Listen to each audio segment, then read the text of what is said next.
एक UPSC aspirants जो पूरी जोश के साथ गांव से बाहर किसी दूसरे शहर तैयारी करने के लिए जाता है, तो वहां जाने के बाद वहां का भीड़ को देखकर, वहां का कंपटीशन को देखकर उन्हें लगने लगता है कि मैं इस एग्ज़ाम को क्रैक नहीं कर पाऊंगा। अरे लोग इतने सालों से यहाँ मेहनत कर रहे हैं, तो उनका नहीं हो रहा है तो मेरा कैसे होगा। तो अगर आपको भी ऐसा लगता है तो इस कहानी को पूरा ज़रूर सुनना। इस कहानी को सुनने के बाद मैं गारंटी के साथ कहता हूँ कि आप अपने लाइफ में सफल ज़रूर हो जाओगे।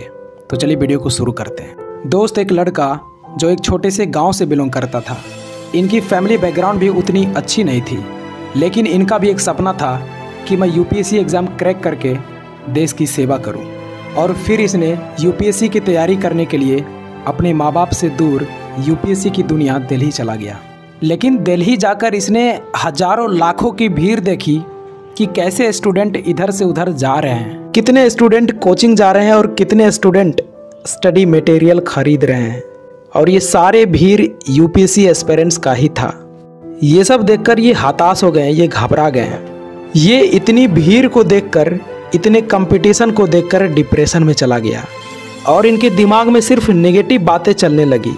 इसे रात भर नींद नहीं आने लगी। ये यही सोचने लगे थे कि ये लोग इतने सालों से मेहनत कर रहे हैं और इनका सिलेक्शन नहीं हो रहा तो मेरा कैसे होगा। अरे मेरी तो बैकग्राउंड भी अच्छी नहीं है। ये बिल्कुल हताश हो गया था, क्योंकि सिर्फ 400 से 500 सीट के लिए इतनी सारी भीड़ इसने कभी नहीं देखी थी। और ये बात हर नए एस्पिरेंट्स के माइंड में आता ही आता है। लेकिन फिर कुछ समय बाद इसने ठंडे दिमाग से सोचा कि अगर मैं यहीं से लौटकर वापस चला गया तो ज़िंदगी में मैं कभी भी आईने को नहीं देख पाऊंगा, क्योंकि जब मैं आईने को देखूंगा तो उसमें मेरा चेहरा नहीं बल्कि एक फेलियर दिखेगा। उसमें ये दिखेगा कि मैं डरपोक था, डर की वजह से मैं तैयारी नहीं किया। और मैं अपने माँ बाप से बोल कर आया हूँ, उन्हें सपना दिखा कर आया हूँ कि तेरा बेटा आईएएस बनकर ही लौटेगा, तो मैं बिना आईएएस बने कैसे चला जाऊँ। ये नहीं हो सकता। दोस्त, फिर इसके अंदर यूपीएससी क्रैक करने का जोश आ गया और इसी सोच के साथ तैयारी करना शुरू कर दिया। और इसने पूरी मेहनत और डेडिकेशन के साथ तैयारी करने लगा। और दोस्त, तैयारी करने के बाद जब इसने एग्ज़ाम दिया तो अफसोस, इनका प्री एग्ज़ाम ही क्वालिफाई नहीं हो पाया। और इसे एक बड़ा झटका लगा और सोचने लगा कि जिस एग्ज़ाम को क्लियर करने का सपना लेकर आया था और इसका पहला ही एग्ज़ाम में मैं फ़ेल हो गया। और दोस्त, जब ये फ़ेल हुआ ना तो इसके घर के आसपास वाले लोग ताना देना शुरू कर दिए। वो कहने लगे कि तेरे बेटे से यूपीएससी नहीं निकल पाएगा, तुम क्यों सपने बड़े देखकर यूपीएससी की तैयारी करने के लिए दिल्ली भेज दिया, उससे कुछ नहीं हो पाएगा। दोस्त, ये सब देखकर ये लड़का पूरा टूट गया और फिर इसने खुद से कहा कि कोई बात नहीं, अपना टाइम आएगा, मैं एक दिन यह ताने को तालियां में बदल कर ही रहूँगा। और दोस्त, इसने इस साल किए गए गलतियों को सुधार करके दुगनी मेहनत के साथ तैयारी करना शुरू कर दिया। और इसका परिणाम यह निकला कि इसने प्री मेंस अपने दूसरे ही अटेम्प्ट में पास कर गया और अब सिर्फ इसका इंटरव्यू ही बाकी था। लेकिन जब यह इंटरव्यू देने के लिए जा रहे थे तो इनके माइंड में सिर्फ नेगेटिव थॉट ही चल रहा था कि यार अगर सिलेक्शन नहीं हुआ तो क्या होगा, अगर मैं जवाब नहीं दे पाया तो क्या होगा। मतलब इसे खुद के ऊपर भरोसा नहीं रहा था।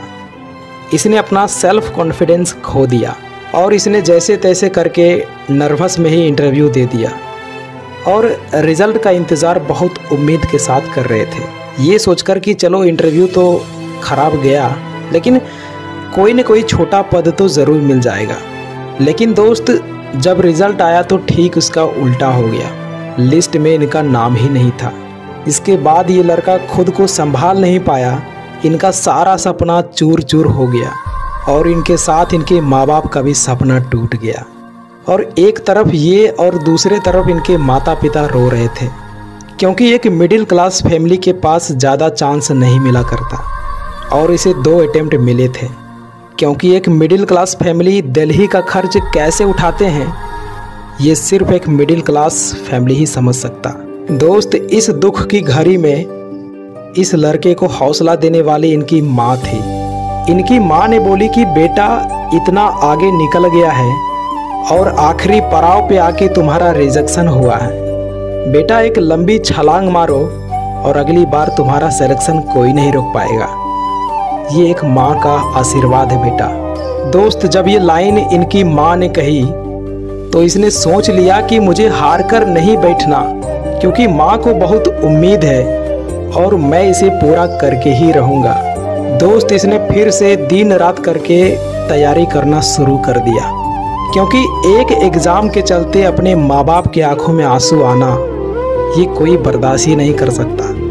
और इसने इस बार इतना मेहनत किया कि इसका सिलेक्शन होने से इसे खुद यूपीएससी भी नहीं रोक पाया और 72 रैंक के साथ आईएएस अधिकारी बन गया।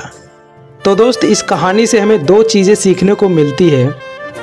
पहला कि कोई भी एग्ज़ाम क्रैक करने के लिए फैमिली बैकग्राउंड मैटर नहीं करता, और दूसरा सेल्फ कॉन्फिडेंस। आपको खुद पर भरोसा होनी चाहिए, और ख़ासकर यूपीएससी जैसे बड़े एग्ज़ाम में, क्योंकि जब आपको खुद के ऊपर भरोसा ही नहीं है तो आपके ऊपर इतनी बड़ी जिम्मेदारी, एक ज़िले का भार आप कैसे मैनेज करेंगे। और अंत में मैं आपसे एक ही बात कहना चाहूँगा कि कभी भी असफलताओं से घबराकर हार मत मानना, क्योंकि आपकी हार ना मानने की आदत ही एक दिन जीत का आदत बन जाती है।